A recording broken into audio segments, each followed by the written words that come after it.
Te peguei desprevenida, né? Fala, meu povo! Hoje eu tô aqui com a Osair Paixão, como ela mesmo se descreve nas redes sociais dela, e mais importante, filha amada de Cristo, de Deus. Filha amada de Deus. Escritora, musicista, professora. Master Coach, analista de perfil comportamental.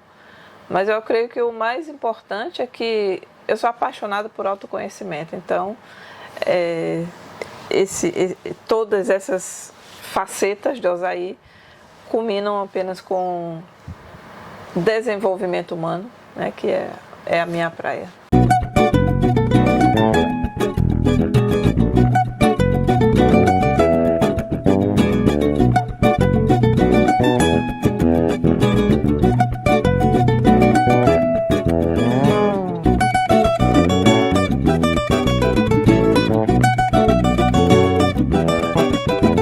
Antes de mais nada, a gente já vai deixar os links das mídias sociais aqui da Osair, então, por favor, quem acompanha a gente, acompanha ela também, que ela tem muito conteúdo bem bacana.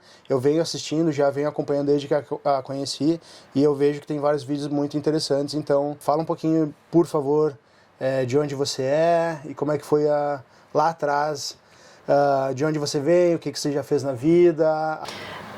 Eu sou a quinta de 7 filhos.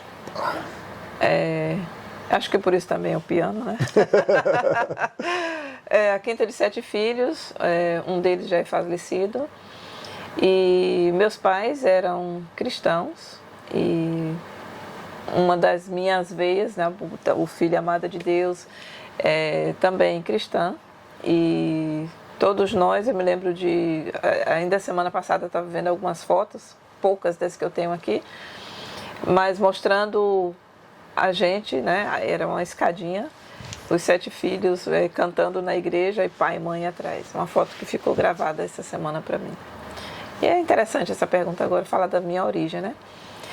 Natural de Jaguaquara, Bahia. Me formei em professora, magistério, e eu costumo dizer que foi a minha formação, porque de lá para cá eu comecei e continuei. Aliás, antes da formação mesmo, eu comecei dando aula de reforço. Eu acho que eu tinha 12 anos, alguma coisa assim. E eu me lembro que meu primeiro aluno de aula de reforço era um grandão, que até hoje a gente tem contato. Então, esse é meu início, né? E infância, Jaguaquara, adolescência, Jaguaquara, Bahia.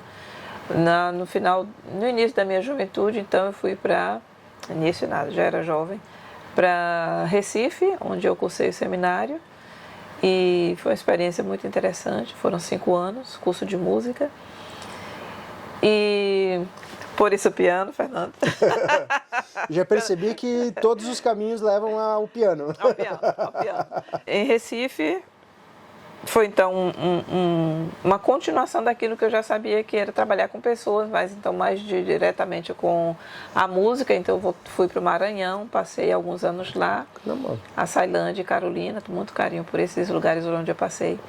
E trabalhei com escolas, dava aula de inglês, aula de educação artística, escola básica, então aquela mistura de várias coisas. Mas o foco era sempre português, que sou apaixonada, artes e música. Então tinha o trabalho com coral, com crianças, com adultos, na escola, na igreja.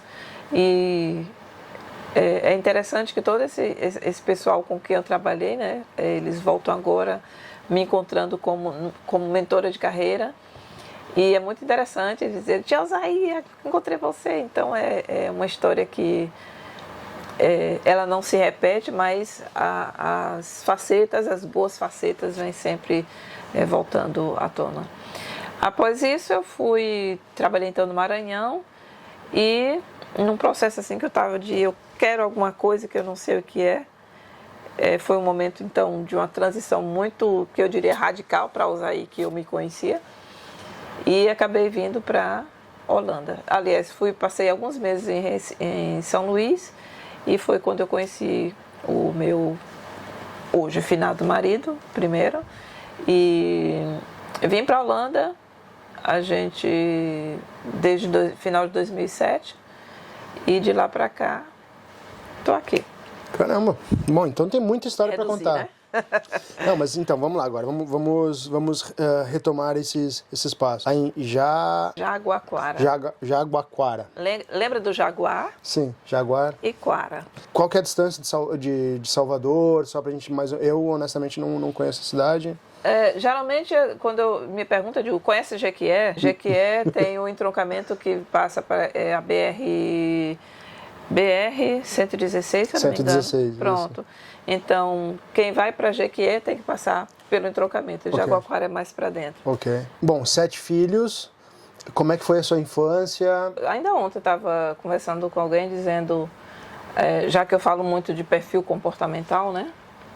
Eu dizendo para ela, o perfil pode ser qualquer um, mas uma coisa, todo mundo precisa ter princípios. Concordo. E quando a gente tem princípios e eles são, desde pequenos, passados para nós, então existe algo que, independente da origem, né, se foi de muitas lutas ou não, eu acho que princípios é algo muito importante.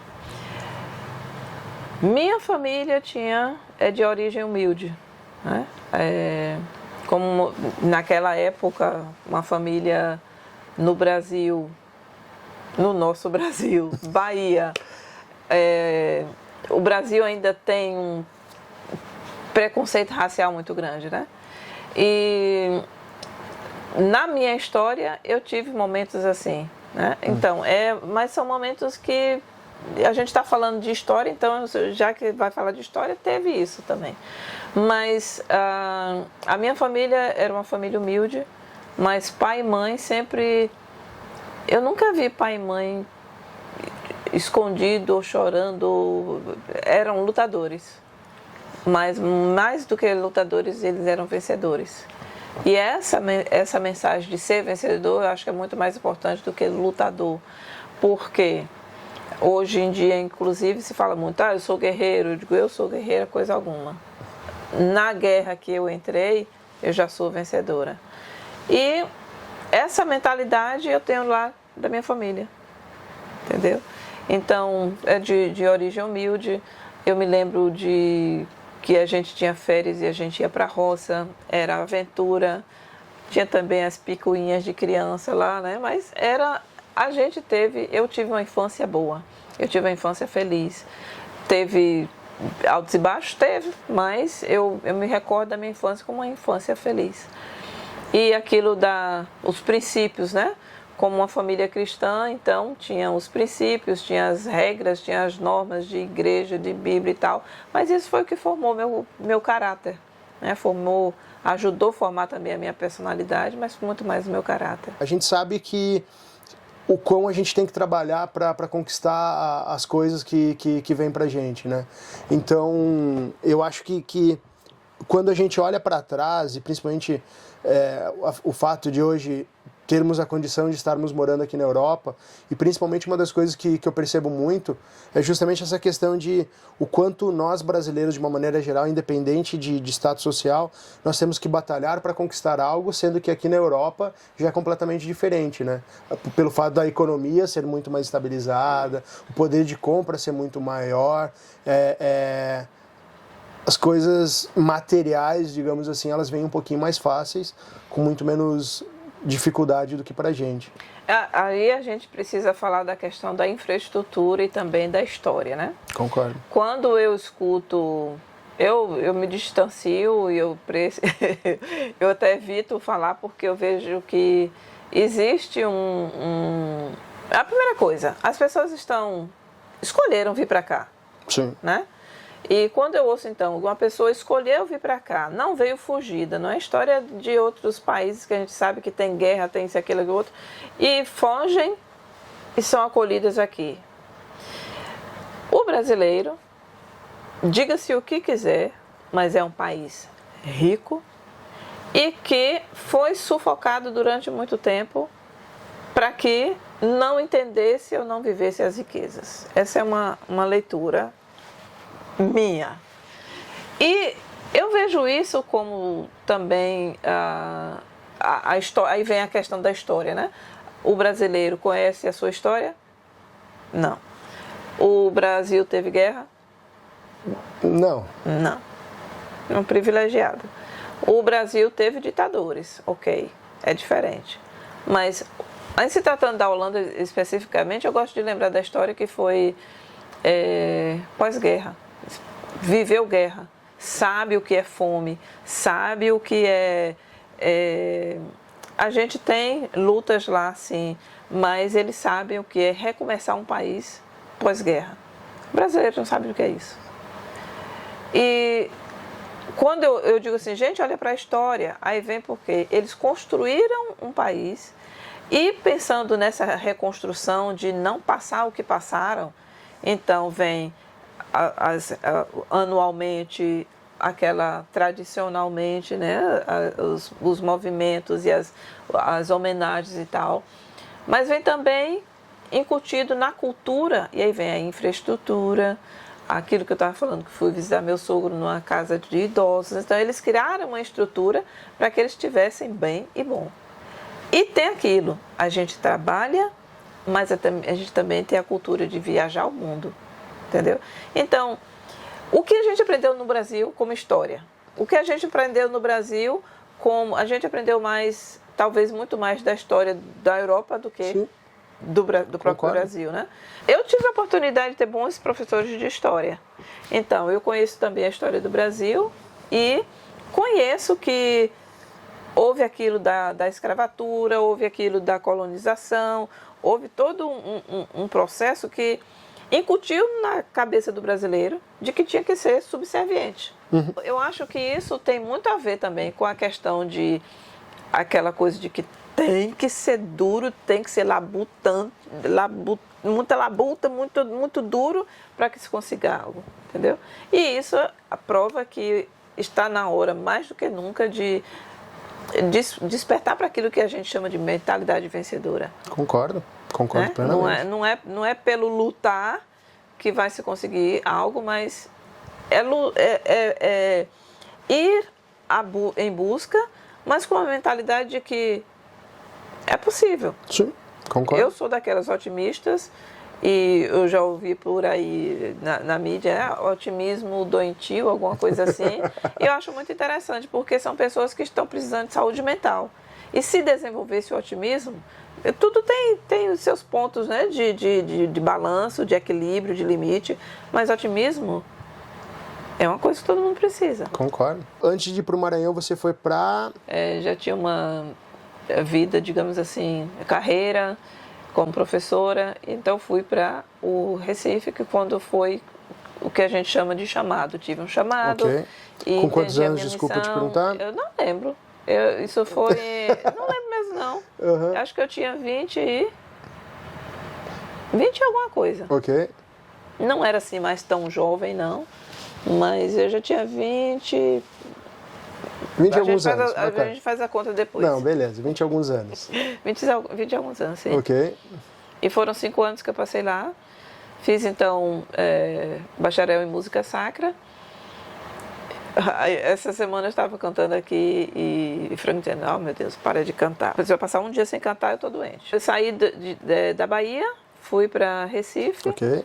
E de Recife, após o curso, eu fui, então, para o Maranhão. Okay. Aí foi o meu primeiro ministério como ministra de música lá. Como era a vida lá e como se vive uma ministra de música, por favor? Ministra de música vive, seria, para comparar assim, bem drasticamente, seria mais ou menos como pastor, só que trabalha com música. Okay. Mas no meu trabalho, o que eu fazia, as ordens do culto, preparava o coral, fazia palestras, fazia meditações, dirigia cultos, mas ministro, mas na área de música. E aí você conheceu lá o seu finado esposo? Não, isso aí foi mais adiante, quando eu estava, após... Eu já estou perdida aqui nos anos. Eu trabalhei se eu não me engano, 2 anos e meio, primeiro em Açailândia, depois eu fui para Carolina. Ok. Em Carolina passei 5 anos, 5 e meio, alguma coisa. E depois eu voltei novamente para a Açailândia. Ok. E quando eu saí de Açailândia, então foi um período assim que eu queria uma coisa diferente. Então acabei sendo apresentada, tinha um amigo comum, apresentada ao meu marido E aí, seu marido era holandês. holandês. E o que um holandês estava fazendo lá no Maranhão? Não, ele não estava no Maranhão. Ah, ele não estava? A pessoa apresentou a gente e a gente foi conversando. Na época eu já falava inglês. Ok. Né? Alguns dizem, aprendeu inglês na Europa. Não, eu sempre fui... Esse é um detalhe importante da minha formação na Bahia. Não sei se você conhece a junta de Richmond, que enviava americanos para o Brasil para trabalhar, né? Não conheço. Missionários americanos. E foram um casal que marcou minha vida, para bem. E ela era pianista. Então esse casal foram os meus, digamos assim, mentores da minha adolescência. Eu tive uma adolescência, a minha adolescência foi difícil e desafiadora. E foi um casal que me deu muito apoio, mesmo que eles não soubessem, mas eles me deram muito apoio. E como naquela época, eu acho que ainda tem hoje, tinha as Mensageiras do Rei, né, na igreja, tinha a Sociedade de Moças, tinha outras organizações para jovens e mulheres. Então, foi um período em que eu me desenvolvi e me destacava como líder desde então, né? E então foi na minha adolescência, essa influência foi muito marcante para mim. Eu sei que nas minhas decisões posteriores, quanto ao curso de música, né, que eu fui para fazer educação religiosa com música, eu depois disse não, ou um ou outro, e eu me dediquei só à música. Uhum. Meu pai músico, então tinha já aquela veia musical desenvolvida também, né? Então pai músico, mãe musicista, toda a família envolvida com música. Então, tinha isso que não tinha como correr, digamos assim. E essa questão de dar aula, né? Como a gente, mesmo sem perceber, a gente muda as vidas das pessoas, né? Porque você influencia, de repente, pessoas jovens, no caso você então já uma adolescente, tudo, então pessoas vieram, te ensinaram, no caso o idioma, no caso o inglês, mas muito mais do que isso, mudaram a sua vida, te influenciaram. Eu acho que o esporte, da mesma forma que a música, as artes de uma maneira geral, né, elas têm esse poder de transformar, e sempre para o bem. Eu acho muito... É praticamente impossível que a arte e o esporte venham influenciar qualquer pessoa pro lado negativo, né? Então... O lado negativo são traumas, temores e medos que as pessoas tentam, né? E precisam ser curados. E no inglês eu acho muito interessante, porque hoje eu vivo dizendo, eu vou aprender mais um idioma. Eu só preciso dar prioridade. E eu tenho facilidade para idiomas, né? E aqui vai uma mensagem para vocês, essa câmera, né? Aprender o idioma basta começar. Como foi que eu aprendi inglês? Eu tinha uma ótima professora que era americana. Me destacava nas aulas porque era ótima em tradução. Às vezes eu nem precisava passar tempo em casa fazendo tradução, porque o exercício, porque eu gostava tanto que eu já me adiantava e fazia. Mas como praticar inglês? Tinha alguns colegas que também se destacavam, mas a gente se via muito raramente. Então eu andava na rua falando inglês.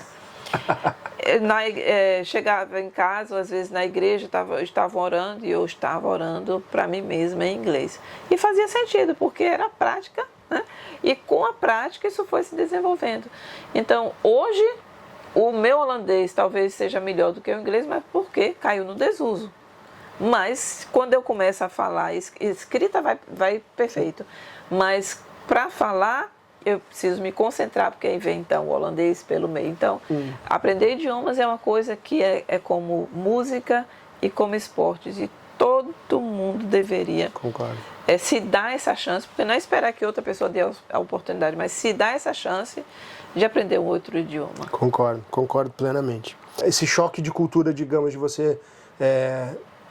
da Bahia, agora no caso morando no estado do Maranhão e tudo, e aí pegar um holandês, como é que foi esse início? Não, foi para mim, eu costumava dizer para ele, ele era jornalista de um dos jornais muito conhecidos, o Telegraph, e eu dizia para ele, eu ando por essas ruas, muitas vezes, eu gostava muito, a gente gostava de passear, eu dizia para ele, eu gosto da arquitetura.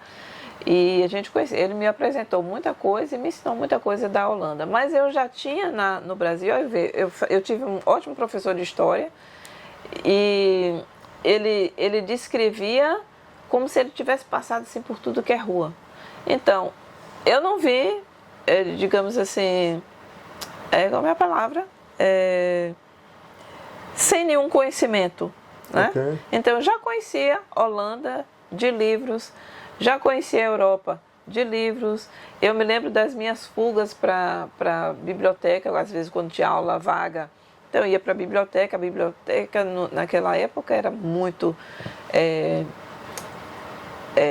incentivada. Né? A gente tinha pesquisas, a Barça. Você é do tempo da Barça? Sou do tempo da Barça. Então, parabéns.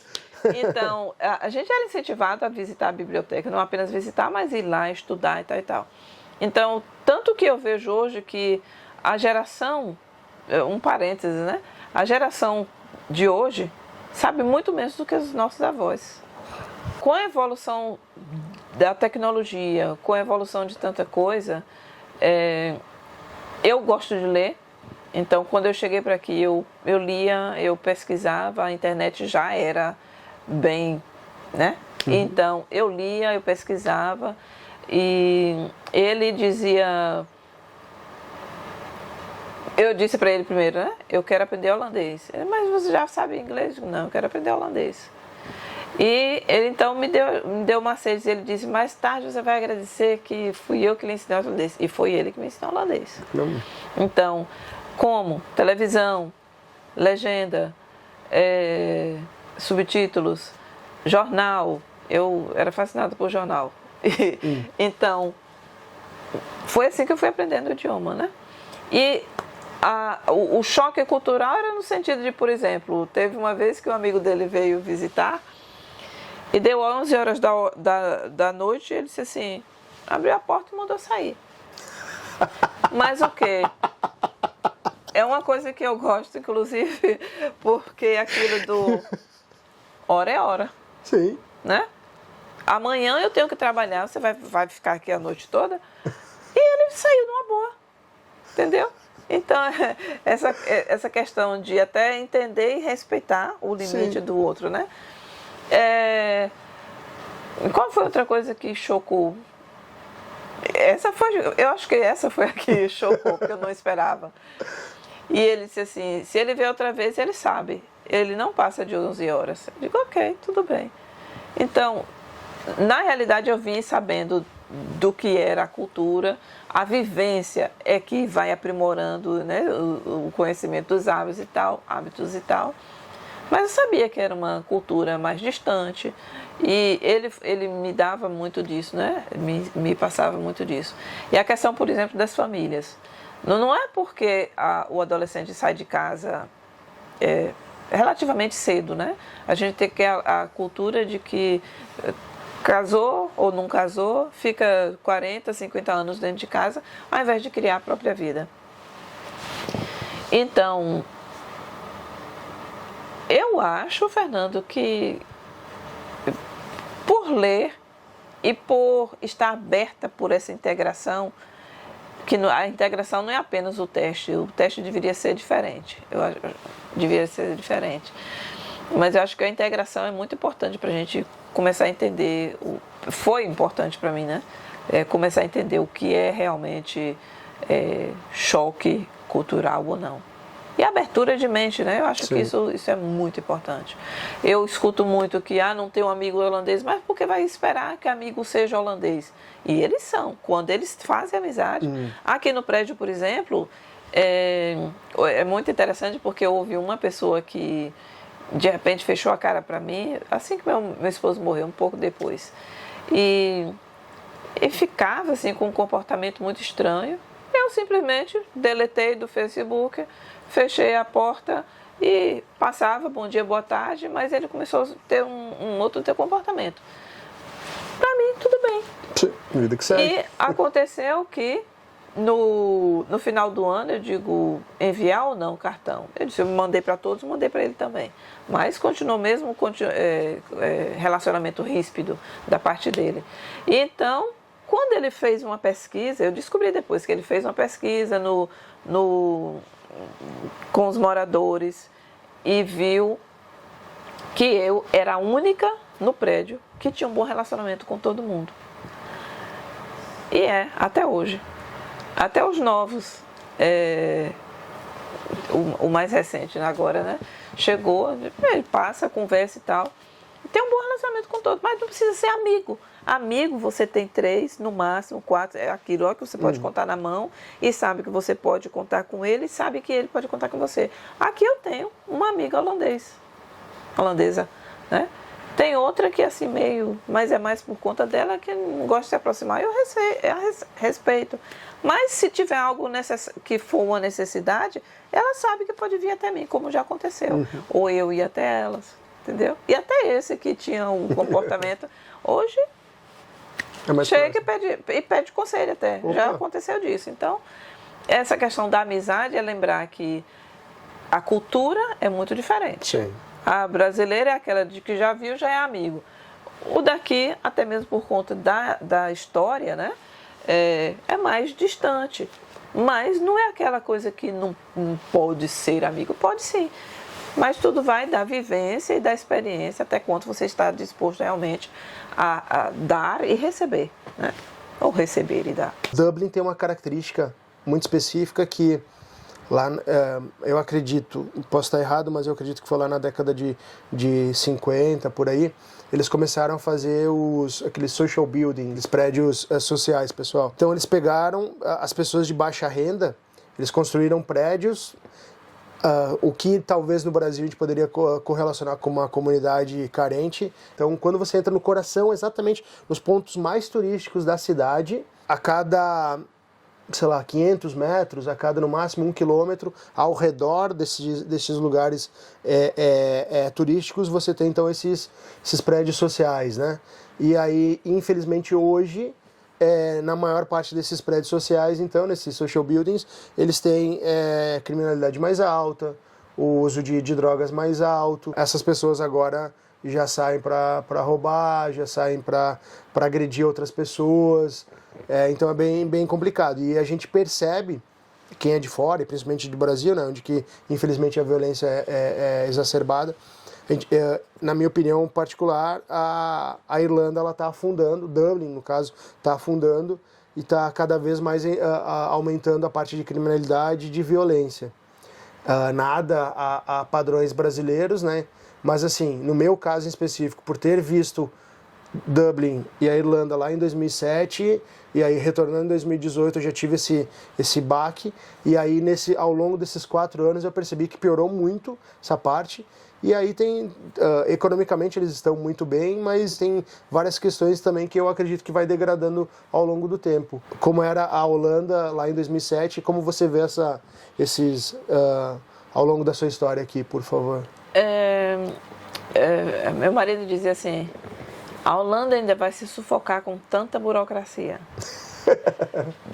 E realmente tem havido muito mais um acréscimo de leis, mas eu percebo que essa mudança seja talvez também para pessoas que vêm para cá sem nenhum conhecimento por exemplo, acha que porque diz assim, porque a Holanda é liberal, que pode fazer de tudo.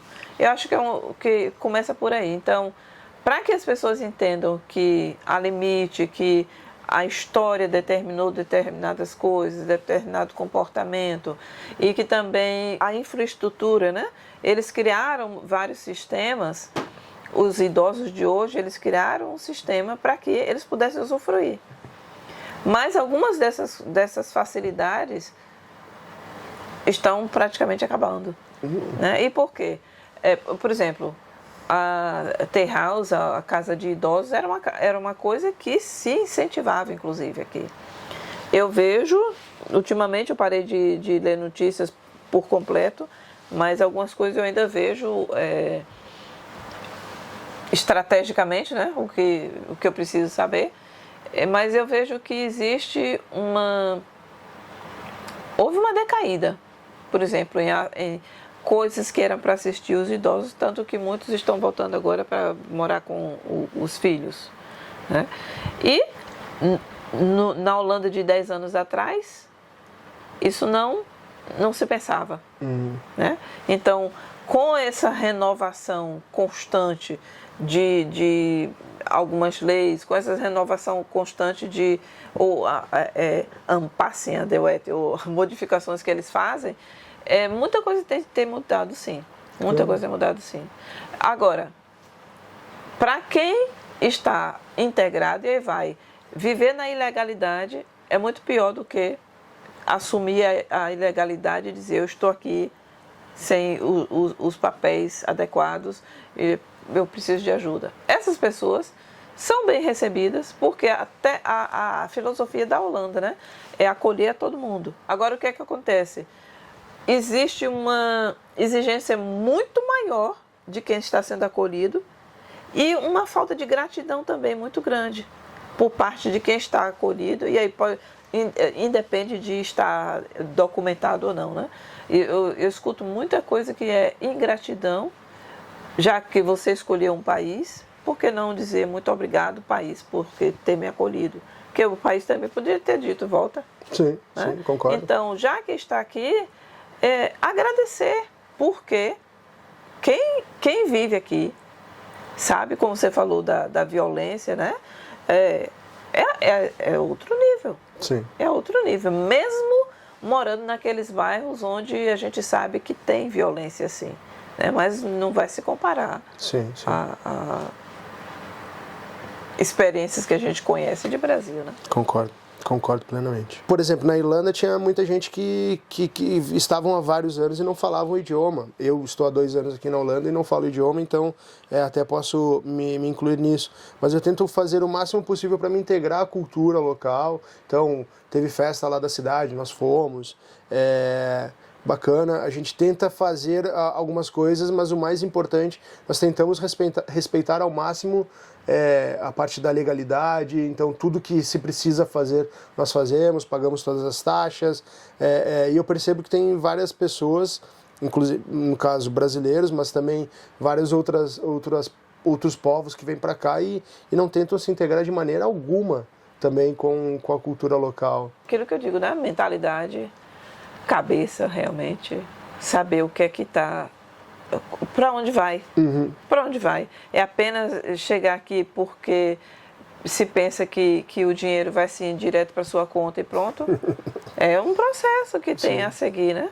Sim. É um processo. E eu acho que a gente precisa entrar na política para discutir algumas coisas. É melhor deixar quieto, então. Eu creio, Fernando, que o tempo está chegando de quem é imigrante, quem chegou de fora para cá, está chegando o momento de realmente assumirem que moram em um país, não é nem país, é um continente diferente. Concordo. A cultura é outra, a história é outra, aonde eles planejaram chegar tem outro nível também. Então, ou a gente não, que eu já me integrei, eu gosto daqui, gosto mesmo. Ou é se integrar, ou sei lá, qual é a outra opção? Sim.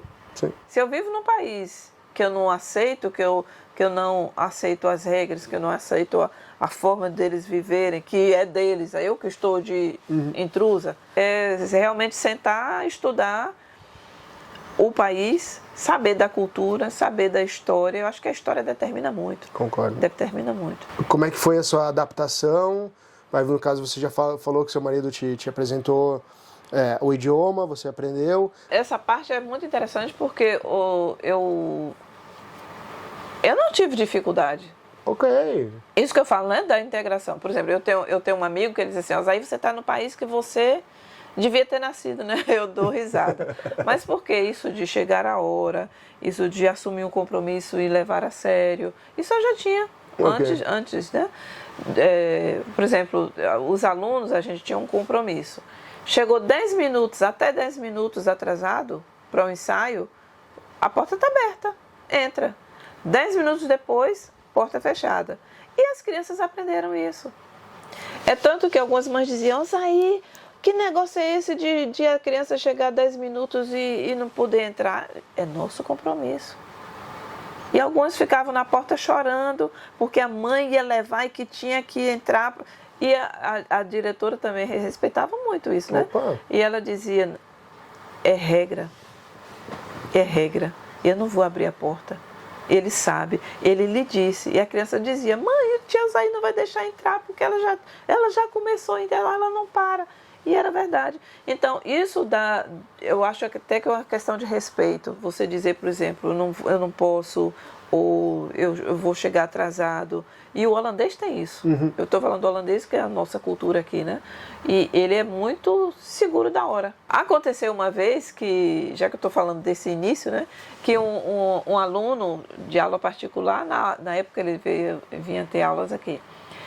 A gente marcou a aula às 7 horas. 7 horas lá em casa, 7 horas, ok. Então eu vou sair com o cachorro, eu tinha um cachorro, um Bouvier. E ele disse, ok, então 7 horas eu tô lá. Então eu me preparei toda, saí com o cachorro, dei uma volta legal para o cachorro ficar quieto e tal. Cheguei em casa 10 para 7. Ok, arrumei tudo, 7 horas nada, 7 horas nada, 7 horas, 7h15, 7h30. 20 para 8, ele... Estou chegando, eu digo, não precisa vir não. Ele, mas eu estou fazendo com brasileiro. Eu digo, outro, não eu. E ele aprendeu, entendeu? Então, posicionamento é tudo, Sim, Fernando. concordo. Posicionamento, você ter postura e dizer é ou não é. Isso eu já era. Então, aqui eu só fiz o quê? Me adaptei? Não precisei adaptar. Mas é bacana, até porque muito provavelmente você acabou educando os pais daquelas crianças lá atrás. Exato. Porque na primeira vez que os filhos não puderam entrar, os pais aprenderam que compromisso se tem e se deve respeitar. Exato. Então, não, tudo bem, a gente pode chegar atrasado. Não pode. Né? Então eu concordo plenamente. É uma das coisas que eu tento respeitar muito. No passado eu era muito assim também, né? Eu atrasava muito e até quando comecei a me relacionar com a minha esposa, ela brigava muito comigo e aí tive essa convivência com a família dela e todo mundo é muito pontual e eu comecei a perceber que assim, acaba sendo uma falta de respeito, de consideração com a outra pessoa e principalmente com o tempo da outra pessoa. Por exemplo, trem espera se você chegar, ônibus espera, então é pontualidade. Sim. Né? E às vezes é interessante que o condutor, eu moro aqui a 2 minutos da estação, você viu, né? 2 minutos da estação.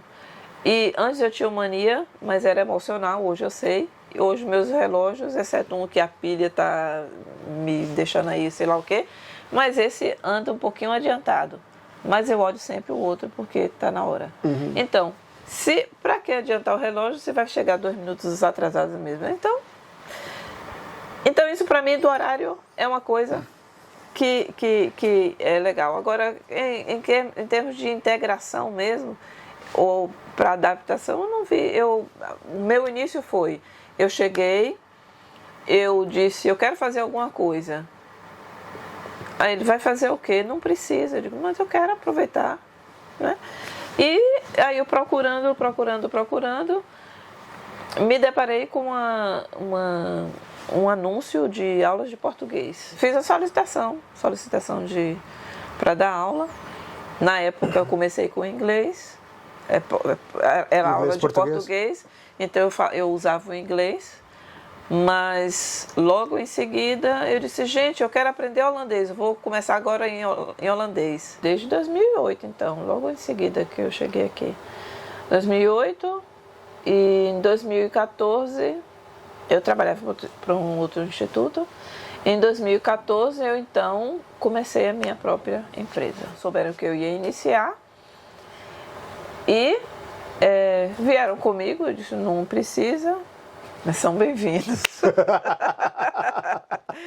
E se tornaram, na realidade, era mais pela amizade até, né? Que eles queriam continuar no ritmo que a gente... Eu sempre tive uma aula diversificada. Eu dou aula como se eu quisesse receber aula. Mas por quê? Eu sou professora, por paixão, por profissão. E eu sei o que pode dinamizar uma aula, né?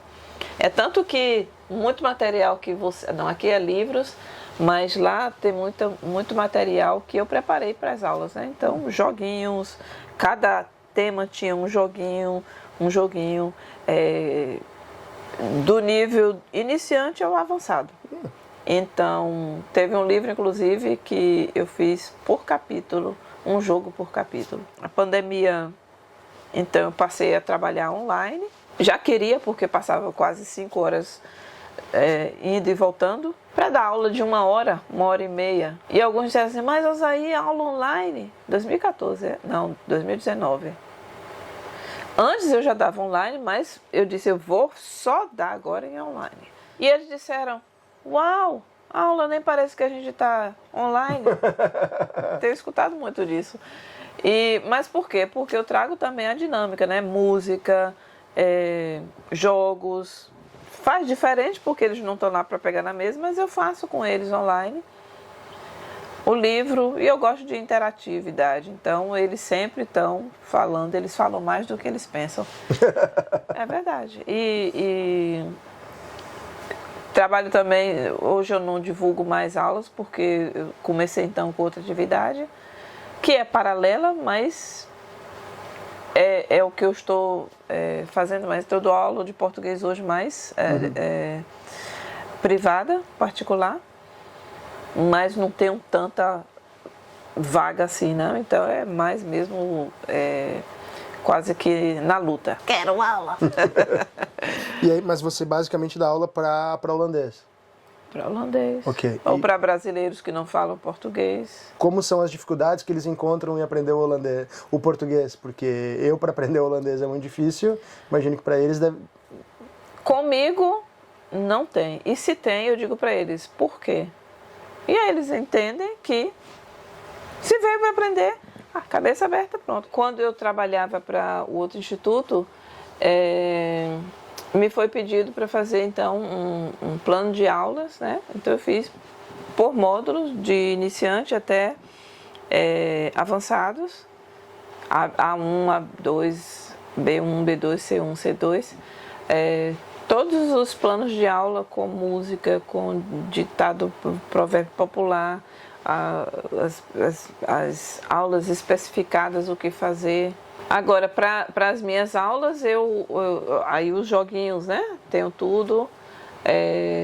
Eles gostam de livro, então sempre tem um livro, mas eles mesmo já disseram, aí não precisa de livro porque você tem tudo que a aula, né? Então, e eu gosto demais de idiomas e português. Aprendi muito mais dando aula, né? Então, aquilo que a gente ensina, a gente aprende mais. Então. Sim. E além do idioma, então, você hoje também tem uma outra linha, que é uma dos principais assuntos do qual eu gostaria de abordar, que é melhor ainda que você possa vir a falar, a parte de coaching, a parte de outros segmentos que você pode apresentar muito melhor do que eu. Deixa eu falar primeiro dos livros. Por favor, claro. Como eu dou aulas de português, então eu vi a necessidade comecei a ver o público brasileiro que tinha aqui, que era maior do que eu pensava, né? Sim. E também, não apenas adultos, mas também crianças. E então eu vi a necessidade de ter livros em português. Comecei em representando uma outra empresa, mas as filosofias não batiam bem e eu achei por bem, então, fazer sozinha. E desde 2016, então, eu tenho livros em português para crianças, o foco é infantil, formação de leitor. Você gosta de ler? Gosto muito, Pronto. muito. Então, eu sempre pergunto, vocês gostam de ler? Porque pai e mãe que não tem a cultura de leitura precisa inserir essa cultura para as crianças. Mas eu não sei como, Osaí. Então, é um processo que eu gosto de fazer, que é introduzir a pai e mãe, especialmente a mãe, porque é com quem a gente fala mais direto sobre as crianças, né? Então, como inserir o livro na rotina e que fortalece laços. Hoje se fala muito disso de memória, então entendendo que memória é só nas férias. Não é. Memória é aquilo que se vive diariamente. É a mãe ausente no trabalho, é o pai ausente no trabalho. Tem como resgatar isso. Então, o livro é um elemento para fortificar os laços com os pais, enquanto se enfatiza e desenvolve o português. Então, tem esse parênteses aqui também, né? Que não é nem parênteses não, porque é uma das coisas que eu faço e gosto demais, que é a venda de livros infantis, que não é apenas para a Holanda, mas para toda a Europa. Tem muito contato de pais que já estão há vários anos aqui, que têm filhos e que não fizeram essa questão de passar o idioma para os filhos? E se arrependem. Muito, e se né? arrependem. Eu tenho uma amiga que ela diz assim: Ozy, eu vou ensinar português a meu neto. Eu digo, muito bem. Ela comprou um livro. Ela diz assim, mas o pai, eles não falam em português. Amiga, ele teve a oportunidade para aprender português? Não, e eu me arrependo. Nenhum dos dois. Ela tem 2 filhos, uma menina, hoje jovem, né? Uma menina e um menino. E ela diz, eu me arrependo porque o meu marido naquela época não deixou e eu queria. E eu cedi, não ensinei. E hoje eles dizem, a gente não fala português, a gente vai sempre ao Brasil, gostaria de falar português, a senhora não ensinou pra gente. Então ela carrega isso como uma culpa. Eu já disse, não carrega como culpa, tem a oportunidade agora de aprender, mas fala com seu neto em português. Ah, mas ele responde holandês, mas é assim. Ele não tem outras pessoas que falam. Então, tem sim pais que não ensinaram português aos filhos e se arrependeram. Essa é a única coisa que eu não consigo compreender, o porquê do não ensinar. A criança só tem a ganhar com isso, não tem nada a perder. É falta de informação. Sim. E às vezes, eu já percebi em algumas pessoas, não muitas, mas eu já percebi também a vergonha. Então, é chique voltar para o Brasil e a criança não falar português. É chique voltar para o Brasil e falar holandês, mas quem vai entender? Sim. Entendeu? Então, eu já vi também crianças dizendo, eu não vou nunca mais no Brasil enquanto eu não aprender português. Então, é mais fácil ensinar. Primeiro, a criança tem, até os 7 anos, ela tem muito mais facilidade em aprender. E o que ela ouve, ela grava. Sim, sim. Ah, mas ela não responde português, não importa. Está lá, arquivado. Na hora da necessidade, ela fala. Sim, concordo. Entendeu? Até porque você vai ter uma grande facilidade de falar os outros idiomas latinos, né? O espanhol, o italiano. O espanhol hoje talvez sei lá, acho que é o 3º idioma que mais se fala no mundo e é um dos que se fala em maior quantidade de países. Então, se você vai hoje em inglês ou espanhol, você praticamente se comunica no mundo ocidental de uma maneira geral. Então, de novo, eu só vejo benefício e nenhum malefício em você ter o português como, sei lá, um 3º idioma, digamos assim. E no mundo cada vez mais globalizado, hoje em dia até com o chat GPT, quem sabe o idioma está ganhando. Sim. Está ganhando, entendeu? E aquilo que o chat GPT traduz, o Google traduz, mas você precisa estar consciente daquilo que está sendo traduzido. Há correções a fazer. Sim, concordo. E quem não conhece o próprio idioma está ficando para trás. Até porque a gente nunca sabe. Tomara que não aconteça, mas para quem é brasileiro e filhos de brasileiros tem direito de voltar para o Brasil. Caso, tomara que não aconteça, mas se chegar a acontecer algum tipo de guerra aqui, ou até alguma recessão, e talvez a gente nunca sabe, o Brasil acaba sendo uma opção também. Então, novamente, só se tem a ganhar com isso, né? E outra coisa, a pessoa que aprende mais idiomas, ela tem uma desenvoltura, uma habilidade muito grande de mudar, por exemplo, de tema. Por exemplo, você está falando com a criança, você fala inglês, ela responde em inglês. O outro vem e fala holandês, ela fala holandês. Fala em português, ela fala português. Se ela aprendeu, né? Sim, claro. Então, existe essa nuance, eu acho muito bonito. Na fase adulta, tem os seus perrengues, né? Sim, sim. Mas também é possível a partir do momento que vem, quando a pessoa tem consciência. Por exemplo, você falou da questão do coach e tal, mais, né? Então, eu aplico algumas técnicas que eu sei para facilitar o aprendizado. Né? Então, não é apenas ensinar, porque ninguém ensina nada, no sentido de que é assim, você já sai sabendo. Não, tem prática, mas eu facilito o aprendizado e faço com eles sem que eles saibam que eu estou fazendo determinadas dinâmicas, mas é uma coisa que eu gosto de colocar porque fica mais interativo também e é muito mais fácil o aprendizado. Concordo. Eu participei de 2 antologias muito interessantes, uma foi a da Páscoa, mais adiante eu vou ter alguns livros mais próximos da Páscoa também para disponibilizar. Mas esse está disponível na Amazon. A coordenadora do projeto me deu liberdade de fazer. Eu disse, posso fazer alguma coisa mais? Você pode. Eu fiz uma crônica, uma poesia e um testezinho para ver se a família está vivendo realmente a verdadeira Páscoa, né? Então foi muito interessante essa participação. O outro foi Famílias Intencionais e Estratégicas, onde 33 mulheres escreveram 32 capítulos. E é fascinante porque eu não conhecia as outras, mas a gente vai vendo como cada capítulo interage com o outro. Eu escrevi, claro, não podia ser diferente, escrevi sobre comunicação, a comunicação para fortalecer os relacionamentos, né?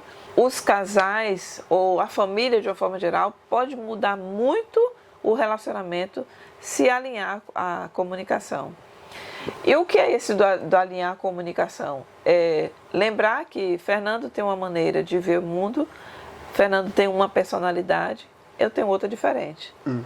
Se eu tenho uma escuta ativa, se eu escuto você, eu adapto a minha comunicação, entendeu? Que, por exemplo, há pessoas que dizem, responde logo, estou com pressa, mas o outro talvez precise tempo para processar aquilo que ouviu. Eu estava falando ontem com alguém, existe um perfil que é assim, você falou, deu informação, disse que queria alguma coisa dele, disse a hora, disse o dia, ok, vá, porque ele gravou a informação. Mas ele não responde nada, ele gravou a informação. Porque é o tipo de perfil que precisa processar e se ele disse sim, pode ter certeza que ele vai fazer. Porque faz parte do perfil dele responder as coisas na hora certa, na hora que foi combinada, mas ele precisa de tempo para refletir, para processar o que foi dito, né? Então, isso da comunicação é poderoso. A pessoa que se comunica e comunica bem, que é assertiva naquilo que fala, que não apenas fala as coisas, porque eu creio que a palavra tem poder, né? E quando eu digo a palavra tem poder, é porque eu sei que aquilo que eu falo tem a ver com o que eu vivo. Se eu falo algo que não tem a ver com aquilo que eu anuncio, pré-anuncio e é a minha filosofia, então as coisas não andam bem. Eu queria deixar aqui uma palavra sobre esse livro, Famílias Intencionais e Estratégicas, porque é um livro que lá no Rio Grande do Sul ainda não acabou o problema, sim, né? Sim, não acabou. Então, eu e outras colegas, nós destinamos uma parte da renda justamente para atender famílias lá no Rio Grande do Sul. E a parte das pessoas que estão comprando comigo, eu estou dedicando especificamente para tratar com crianças, para dedicar a crianças, né, lá do Rio Grande do Sul. Se você está ouvindo, é a sua oportunidade de comprar o livro. É um livro muito bom. Eu assim, fico quase que arrepiada, digamos assim, com a conexão que houve entre os capítulos e à medida que eu vou conhecendo mais também as outras mulheres que escreveram. Ele é escrito em português? Em português. Bacana. Eu vou querer comprar um também. Já presentear minha esposa. Quais outras facetas nós temos? Eu gosto muito de tocar de ouvido. Eu tenho um ouvido assim que eu ouvi uma música esses dias e aí eu fui pro piano. E saiu rapidinho. Então eu tenho um ouvido muito bom. Então eu gosto muito de tocar espontâneo, de ouvido, improvisar. Mas eu voltei a estudar, então isso também tem muito a ver com o meu momento de aplicar tudo isso que eu tenho estudado, né, sobre o desenvolvimento humano. E vale a pena Isso. estudar música.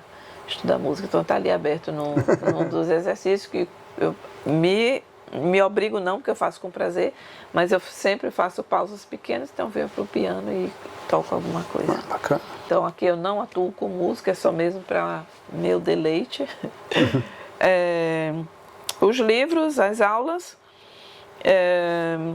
e aí vem a parte que realmente é fascinante, o autoconhecimento. E o autoconhecimento, então eu trabalho com análise de perfil. Análise de perfil, eu digo que é o ponto de entrada. Porque sem o autoconhecimento, continuaríamos todos vagando, fazendo algo que não tem nada a ver com a gente. Agindo de uma maneira que não tem nada a ver com a gente. Então é fascinante ver uma pessoa que diz assim, mas o meu perfil é dominante. E quando vai ver, não tem nada de dominância. O meu perfil que eu gosto muito de ser assim, de regras e tal. E quando vai ver, não tem nada a ver. Todos nós temos de 4 perfis. Agora estou sem os meus bonequinhos aqui para mostrar. Mas todos nós temos dos 4 perfis, mas no máximo a combinação de 3. Então é assim... Para mim foi libertador saber que eu não precisava mais... É como se fosse um ator, né? Agindo de uma maneira que na realidade foi desenvolvida ao longo da vida por uma decisão ou por alguma outra questão lá no passado, e eu decidi fazer assim. Foi uma escolha que não foi, digamos assim, intencional, mas foi uma escolha. Então a gente desenvolve um comportamento ao longo da vida. Mas quando a gente para fazer essa análise, o interessante é que são nossos dados, né? Eu respondo sobre mim e lá vem o sistema e faz lá um match e diz assim, pronto, isso aqui é você. E é confrontante, porque aí você tem tempo de ir refletindo sobre o que você vai ouvindo, né? A leitura dos gráficos, a interpretação dos gráficos, é assim, fantástico. Para mim foi libertador, Um dos meus assuntos favoritos é a parte da psicologia comportamental e psicopatia. São dois assuntos que para mim são muito fascinantes. Então, tudo que eu posso ler sobre, eu leio, tudo que eu posso assistir sobre, eu assisto. E uma das Já fez análise de perfil? Ainda não. Olha, então, é muito interessante. E uma das coisas que eu acho que é muito legal são essas personas que nós criamos, que nós achamos que somos e como as outras pessoas nos veem. Eu sou uma pessoa que lá e beleza. Só que aí quando você percebe o comportamento dessa pessoa não condiz com a visão que ela gostaria de passar e aquilo que de fato ela é. Por isso que eu fiquei muito fascinado e de verdade eu tive esse interesse de vir te entrevistar por conta disso, porque conforme eu falei no início, você é uma pessoa de extrema inteligência. Isso eu consigo perceber e absorver muito quando eu assisto seus vídeos. O autoconhecimento ele acaba sendo fundamental. Eu demorei muito tempo a olhar para dentro. Eu sempre tentei me espelhar nas outras pessoas, buscando qualidades e virtudes nas outras pessoas, e sendo que em algum momento algumas pessoas vinham falar, me dar alguns elogios, e eu sempre fui aquela pessoa que eu nunca aceitava elogio, eu sempre via os meus lados negativos. Então se você falasse sobre qualquer coisa positiva em relação a mim, eu já iria te responder com as minhas coisas negativas. E aí teve uma amiga minha lá atrás, e aí depois a minha esposa falou isso também. Você tem que aprender a receber elogios. Isso tem a ver com crenças, né? É um pouco perfil, mas precisa saber. Porque, por exemplo, tem um perfil que é negativista. Tem um perfil que é crítico. E essas duas combinações em um perfil só, precisa tomar cuidado. Ou precisa, pelo menos, estar consciente se é o perfil mesmo ou se são experiências que lhe levaram a fazer assim. Eu vou pegar meus bonequinhos, tá? Imagina que isso aqui é um edifício. Ok. Tá? 4, a Praça dos Poderes. E em cada edifício moram pessoas. Aqui moram somente pessoas críticas, negativas. Pessoas que têm tudo na ponta do lápis, que sabem de tudo, elas são sabedoras. Imagina que esse aqui são pessoas que fazem tudo no planejamento. Se alguma coisa sair do planejamento, entra em pânico. Imagina que aqui mora somente pessoas que falam, não dá lugar para ninguém falar. E todo mundo falando. E aqui, aquele edifício onde tem todo mundo que tem aquilo da liderança, que tem que mandar, que é pavio curto. Estou usando estereótipos, né? Sim, claro. Em qual você queria morar? Onde eu queria morar, onde eu me identifico. Qual foi? Com esse aqui. Sou muito planejador. Aí vem a pergunta. Pode ser que você seja um bom planejador, pode ser não, você está me dizendo que é. Então, você seja um planejador e que você tenha esse perfil. Mas, se isso foi algo que exigiram de você no passado, e aí vem uma coisa, eu costumo dizer assim, na sociedade que nós somos criados, todo mundo precisava agir. Todo mundo precisa falar. Todo mundo precisa saber planejar. Todo mundo precisa saber fazer pesquisa, precisa gravar dados, Sim. Quando na realidade deveria ser, você tem facilidade para isso, a gente percebe que, então vamos desenvolver isso, mas cuida para desenvolver isso também. Concordo. E aí eu digo, nós todos desenvolvemos um perfil que foi, para satisfazer, digamos assim, de uma forma bem rudimentar. Nós desenvolvemos um perfil para agradar a sociedade, tá? Que disse, todo mundo tem que caber aqui nesse quadrinho. Ok. Eu me tornei uma falastrona, eu me tornei uma mandona, eu me tornei uma planejadora, e eu tive que gravar dados e eu tenho esses dados. Mas estou feliz com isso. Estou feliz ou contente. Felicidade é a parte das situações, né? Então, onde é que eu me sinto mais confortável? De verdade, ali. Mas será que isso tem a ver mesmo comigo? Ou foi algo que eu desenvolvi por conta das circunstâncias? E aí vem o perfil natural e o adaptado. É fantástico. Caramba, que legal. Agora, imagina que esses aqui são aqueles críticos e negativos. Imagina que aqui é um carro que só vem mandão. Esse aqui é um carro de pessoas muito comunicativas e esse aqui é o carro de pessoas planejadoras. Com quem você quer viajar? Com quem eu quero viajar? Com as comunicativas. Por quê? Porque eu também me considero uma pessoa muito comunicativa. Pronto, então você não tem apenas isso. Concordo? Tem uma combinação de dois, joia. Mas e se não for isso? Ok. Entendeu? Okay. Então, o perfil comportamental, ele traz, então, aí eu pego os bonequinhos. O perfil comportamental, ele diz, cada um de nós tem os bonequinhos eu encontrei, masculino e feminino. Bacana. Então, Amanda é mais como? Amanda, ela é mais introspectiva, ela é muito comunicativa também, ela não é tão planejadora e ela não reclama muito, não. Então, ela seria o quê? Qual é a combinação que você vê aqui? Comunicativa? Comunicativa e analítica de dados. Então, seria esses dois. Ok. Pode ser. Agora, no casamento, tem muitos casamentos sendo destruídos apenas por falta de autoconhecimento. E quando, por exemplo, o marido diz assim, mas ela só critica, ela não dá um elogio. Ou às vezes a mulher também diz assim, né? A esposa diz, ele só critica, ele não faz um elogio. Então, tem a ver ali com um perfil, mas pode ter também com crenças, com experiências traumáticas que precisam ser resolvidas. E aí entra a outra parte do que eu faço, né? Eu sou analista de perfil, assim, com muita paixão. E cada vez que eu faço uma análise de perfil, uma devolutiva, porque a análise é o teste que você faz e a devolutiva eu gosto de fazer com 2 horas. Porque você sai dali também com um plano de ação para o que você precisa fazer. E é muita informação. E você recebe um relatório de 59 páginas sobre você. Caramba. E ainda dizendo como você pode interagir com essas outras pessoas. Relacionamento muda. A percepção do pai para o filho muda.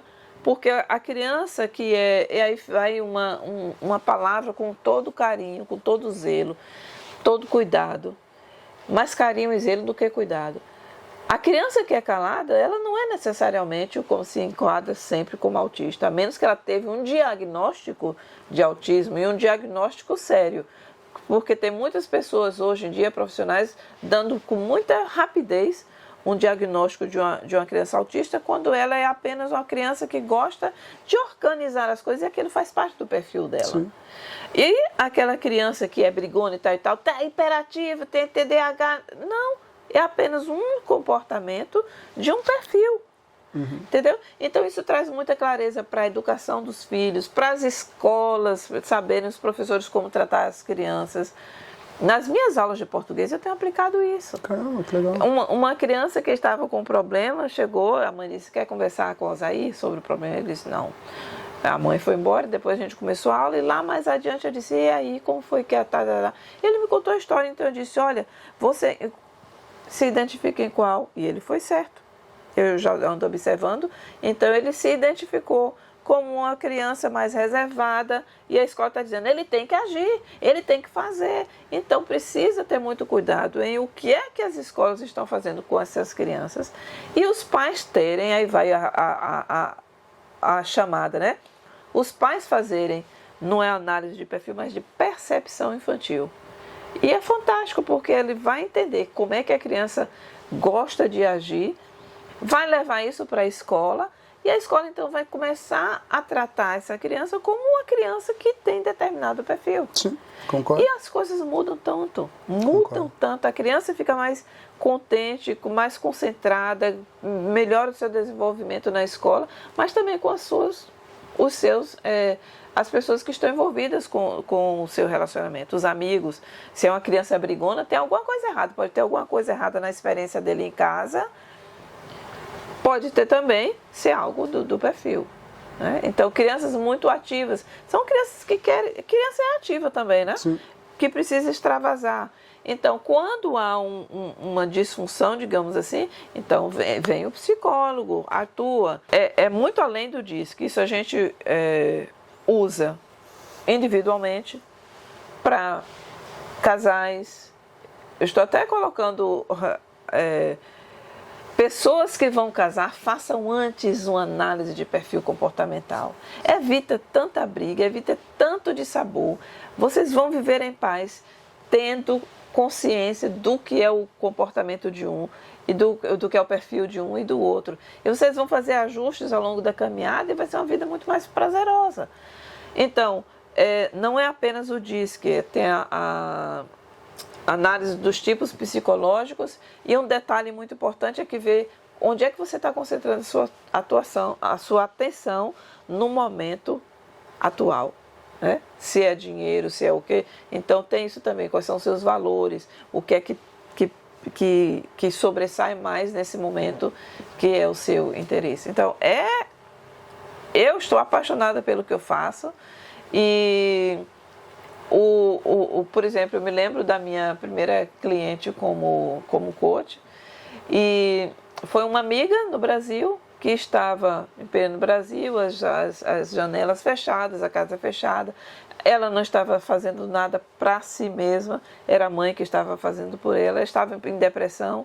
Não estou divulgando o tratamento para depressão, eu estou divulgando o trabalho que eu fiz com ela. E em 3 meses e meio, mais ou menos, que a gente trabalhou naquele período, ela levantou. Em dezembro, ela se formou em massoterapeuta e eu digo, você é meu cartaz. Por quê? É a prova de que o coaching integral sistêmico funciona. Tira você de A para Z. Né? Então, para onde é que você quer chegar? Qual é o seu desafio? E é isso que a gente trabalha. E aí vem também, paralelo a isso, tem, então, como Master Coach, eu trabalho Life, família e o carreira. Como mentora de carreira, isso aqui é uma coisa que vai interligada, mas aí tem eu com minhas tantas habilidades, porque aí vem o teste de inteligências emocionais. E aí eu sei porque tanta habilidade, idioma, música, isso do trabalho, gestão de pessoas, entendeu? Então tudo isso tem a ver com o acervo de inteligências emocionais que nós carregamos. Agora, quando nós sabemos o que nós temos, é fantástico. Concordo. É fantástico. Concordo. Porque aí você sabe explorar os seus pontos positivos, né? Suas habilidades, identificar suas próprias habilidades também. E trabalhar, e saber onde precisa trabalhar, né? Exato. Porque, por exemplo, uma pessoa que é líder, um líder nato, ele tem um perfil forte, de uma personalidade forte. Como trabalhar com as outras pessoas? Ah, não, tem que me ouvir. Não, não. A equipe precisa... E olha, Fernando, a empresa ou os profissionais que não pararem para fazer uma análise de perfil séria, nesses testes que fica, eu fiz um teste online e vi que era isso ali e não pagou nem nada, recebe só um detalhezinho. Não, se leve a sério e faça uma análise de perfil, porque o profissional hoje que, primeiro, não se autoconhece, não sabe qual é o seu perfil, não sabe quais são os seus pontos fortes, fica jogando de um lado para o outro, está fadado ao fracasso. Faz todo sentido. Faz todo sentido. E eu estou falando isso porque a minha vida mudou depois que eu fiz não apenas análise de perfil, mas tudo isso, né, voltado para o desenvolvimento humano, e me deu clareza para hoje fazer com muito mais segurança aquilo que eu faço. Valorizar suas virtudes e pontos a serem melhorados é fundamental para todo mundo, né? Porque aí a gente consegue também perceber essas mesmas características no seu par romântico, mas nos amigos, nas pessoas que você convive, e consegue começar meio que compreender o que te atrai naquelas pessoas também, o que te repele naquelas pessoas. Então Exato. Acaba sendo interessante. E às vezes o que repele é justamente um traço forte em você que você não gosta de ver no outro. Em que carro você vai? Eu acho, Fernando, que uma coisa que é necessária hoje, eu tenho falado muito da saúde mental. Saúde mental começa por autoconhecimento. E autoconhecimento é muito mais profundo do que apenas dizer eu estou fazendo terapia. Ou precisa ser dado, por exemplo, aquilo que a gente falou da adaptação e da integração ao novo país, né? Muitas pessoas estão sem saber, talvez, sem saber, entrando num poço quando elas deveriam estar escalando a montanha. O que é que eu quero dizer? Isso de reclamar demais, de dizer que nada presta, então se muda. Porque você precisa ser feliz para desenvolver a sua saúde mental.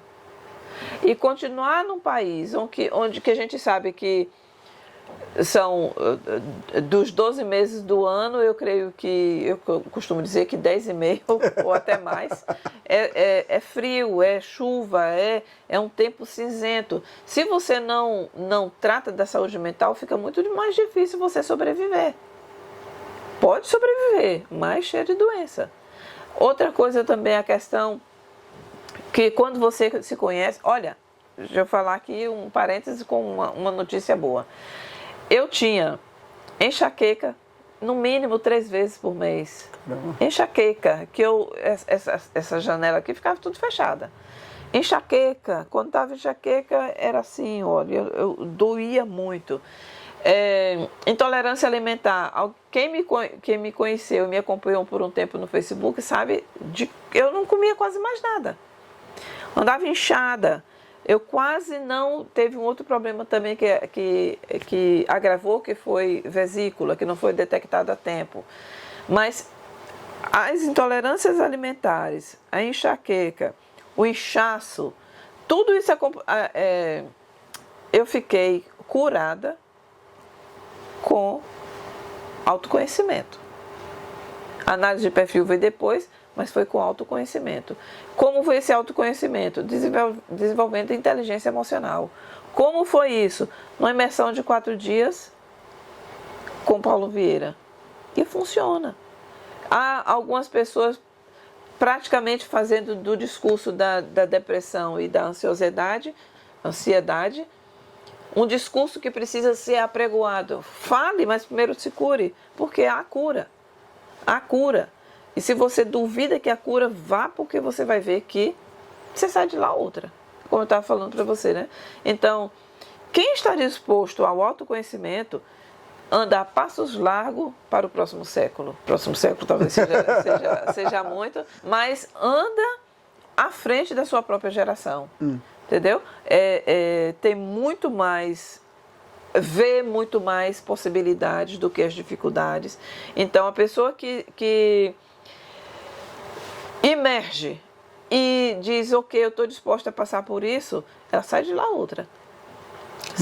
Foi assim comigo, se aconteceu comigo, pode acontecer com qualquer pessoa, entendeu? Basta se lançar a isso.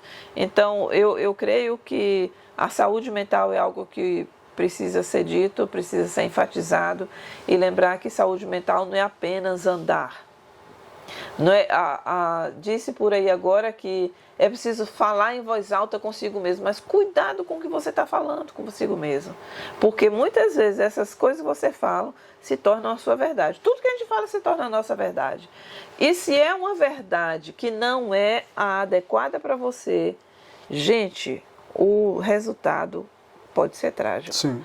E o que eu quero trazer aqui é uma palavra de vida, uma palavra de incentivo para que você realmente se autoconheça, busque isso de profissionais que estão preparados para isso e não apenas ir de oba-oba, porque o resultado pode ser bem diferente daquilo que está buscando. Aqui em casa eu digo, eu sou feliz e grata. Eu acho que você viu ali, né, uma lista de agradecimentos. Ok. Eu tenho os meus, mas eu incentivo, né? Eu não posso mudar o outro, mas eu posso incentivar. Então, coisas que eu sei que funcionam e que eu ajudo outras pessoas a implementar isso na sua rotina, então tem ali. Tem aquela música, é uma ópera de quem?